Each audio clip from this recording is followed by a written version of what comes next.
All right, what up, YouTube? Been a minute, man. Yeah, I'm still at Cisco. I'm still in training. It's been about 3 weeks of training plus 1 week of orientation, so it's been about a month. A lot of people got questions on how training pay is. It's not as much as when I actually get out on the truck by myself, of course. Pay goes up significantly. But just to get straight to the point, my first week orientation, with 1 week orientation and 1 week of training, my check was, like $2,900 for 2 weeks. And I got 3 kids, a lot of dependents, so I'm not taxed that heavy.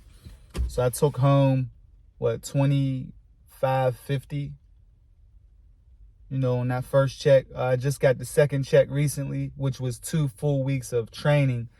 Now, keep in mind, this is only for 4-day work weeks. I only work Tuesday, Wednesday, Thursday, and Saturday. I'm off Fridays, Sundays, and Mondays. So that second check with 2 weeks of training after orientation was around the same. I think it was like $28.50, and I took home like $26.50 or something like that.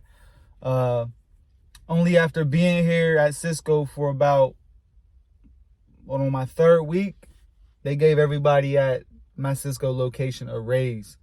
I believe it was like a 70-cent raise, which was good, man. It took us up significantly. Other than that, yeah, it's definitely work. But what I'm going to say is know what you're getting yourself into. Like, I did a lot of research on YouTube about what it is. And yes, it's a job where you need your CDL, but I don't consider it a trucking job.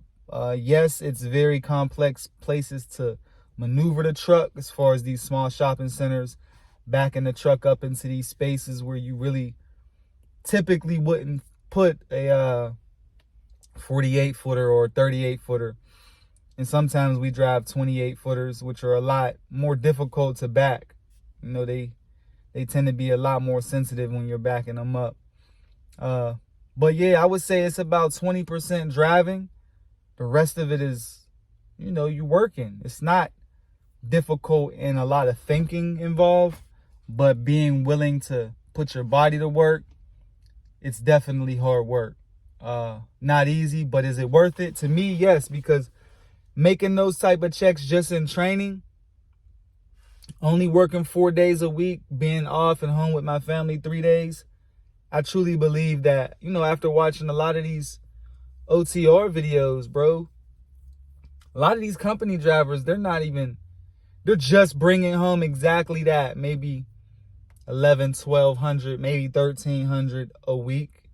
And I'm bringing home that, working 4 days a week, just training.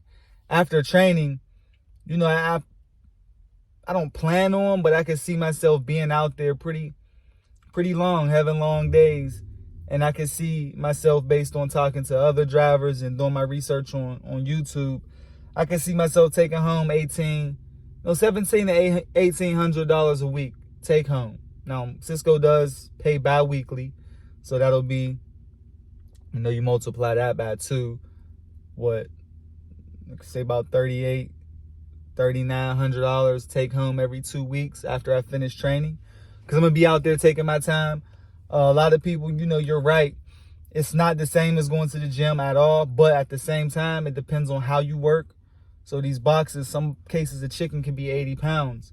If you lift them wrong, yeah, it's wear and tear on your body. But if you're actually focused throughout the day and you're lifting these boxes in a certain manner, the proper way, you can get a workout in, man. And a friend of mine that works there, he started off working at Cisco 300 and some odd pounds, and he strategically, throughout the day, when he first started, he ate a certain way, or, took in certain things to where he lost a lot of weight, man. And, he's looking good right now, man. He's healthy. He's one of the top drivers. And that's what I would say, man. Make what you can out of it. And a lot of people, I got a fast metabolism, so I'm not trying to be out there losing weight. And a lot of people that are out there neglecting their bodies, you're tripping. You have to take a 30-minute they take it out of your check. So utilize that. I'm not saying take the whole 30 minutes at once. But for example, if I got 15 stops, that's just hypothetically speaking. Every 5 stops, I'm taking 10 minutes to eat. I pack a lunch. You know, they do give you food at a lot of these places, but I pack a lunch simply because I'm trying to be strategic about putting fuel in my body, not things that's going to slow me down. So my tuna wrap, I'll eat half of that. After 5 stops, take about 10 minutes to eat half of that. Some blueberries. My wife makes me homemade juice, watermelon, spinach, sweet potato, blueberries, things like that that give you energy instead of taking those Gatorades and things of that nature that really ain't healthy at all for you, or drinking energy drinks. That's really not it. All you're gonna do is crash at the end of the day, and it's gonna be counterproductive to what you're really trying to fulfill. So I say that to say it's all about what you make it. Cisco is definitely a great paying job. I'm definitely going to clear 100 grand in my first year, because when I get out there, I'm going to be grinding, strategically grinding, not working too hard, but definitely strategically grinding and making things happen, and making it work for me, and staying healthy and staying safe at the same time. A lot of these people go out there, they try to go crazy hard, and at the end of the day, they end up on light duty.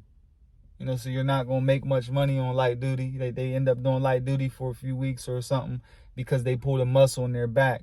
Bro, because who are you trying to impress? To be honest with you, the more you take your time and just dedicate your day to work, your check's going to be bigger. The faster you go, you're not going to get paid much.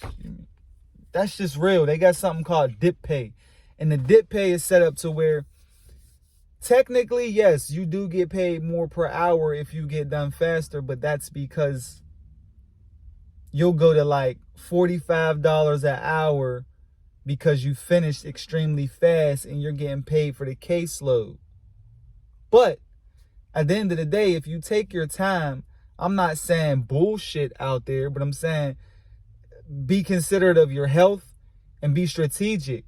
So take your time, and as long as you don't go over your 16-hour allowance once a week, or you're not going over 14 and a half hours a day, bro, your check's going to be a lot bigger than that super trucker that's out there trying to impress all of the supervisors and managers. At the end of the day, longevity is key. So even if you want to be productive for the supervisors and managers, be a key player that's going to be around for a long time. Don't bust your ass in a short period of time to be the greatest Cisco driver ever or food services driver ever for a few months just to be on the sidelines for the rest of the season. Y'all ain't playing the game right. Me, I'm still in training.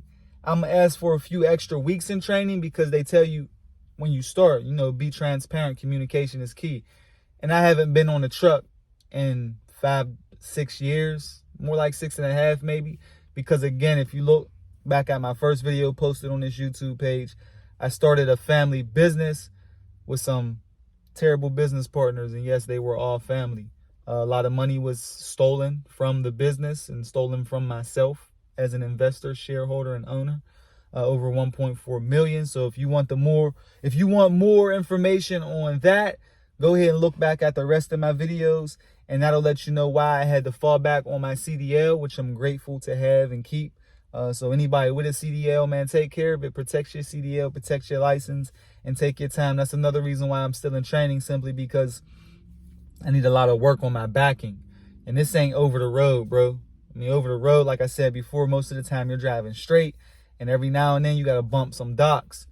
Here, you might have to back down a driveway for 3 to 4 minutes that's zigzagging up to a small dock that was built in 1977 for a truck that's not really made for what we're doing.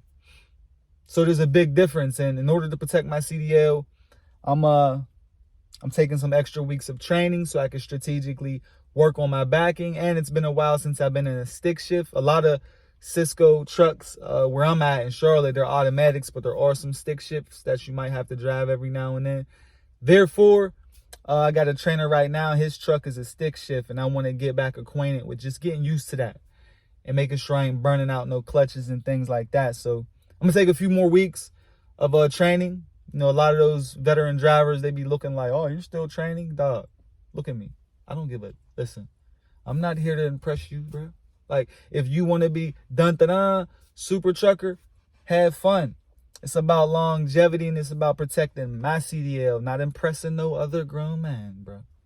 So at the end of the day, Cisco's a great opportunity. And I feel like, you know, I was in a position where I was trying to decide if I was going to go OTR, lease purchase, or go local and put my body to work at a food service company. And I'm glad I chose Cisco right now because, like I said, freight, the prices are down and fuel prices are up. And a lot of people, even with the lease option at Prime, I'm watching a lot of the videos on, you know, the new Prime drivers that's getting out there. Yeah, they're having weeks where they're bringing home $2,500, $2,000, but then they're having weeks where they're bringing home $1,100, $1,200, and when they go home, you know, sometimes they're just breaking even or they're in debt, maybe a couple $100 because all of those payments got to come out. That's due for the trucks, insurances, and other fees like that. So I feel like I made a good strategic decision. Again, I'm not going to be giving a lot of working training footage right now while I'm training because I'm focused on being trained. But once I'm out of training, I'm on the truck and I'm getting a hold of things, I'm definitely going to be giving everybody a lot of that footage where, you know, you see me unloading the truck. I'm not going to be showing where I put the stuff when I get to the locations and these restaurants, and that's a lot of privacy that I ain't going to really disrespect Cisco or that company by recording. But when I'm in the back of the truck, I'm moving these cases around, I'll be giving y'all game, telling y'all my opinion. And as I go through this trucking journey, you know, I do plan on being at Cisco for a while. Even when I get this settlement for this business that I started for my buyout, for my shareholder and ownership, I'm going to still stick with Cisco because I believe that, you know, having your eggs in one basket, no matter how big the basket, like I said before, is not a good idea. And just having another basket, even if it's a lot smaller than the big basket that you have, it's good to have because you got eggs there too. So y'all stay blessed, y'all stay motivated. Got my homemade, you know, natural Gatorade, you know, real watermelon, kiwi, and spinach and all of that. Not that shit that y'all be having on them Gatorade bottles, thinking y'all getting replenished in these energy drinks that give you temporary, again, not long term, temporary energy. So at the end of the day, you be all drained, flushed, and sluggish. Nah, man, we keeping it healthy over here, but y'all stay blessed, y'all stay motivated. And no matter how hard you work during the day in this industry, go to the gym. Do not feel like, oh, I work all day, I'm lifting stuff all day, I'm not going to the gym. You're going to fall apart, bro. That's it. Take care of yourself first. Stay focused. Keep your family, God first. Your health first. All of that first. You can keep a few things first at once, man. Multitask. And at the end of the day, have faith in your journey. Keep your eyes open for all opportunities. And things will go your way. But y'all stay blessed. Y'all stay motivated. Y'all stay pure.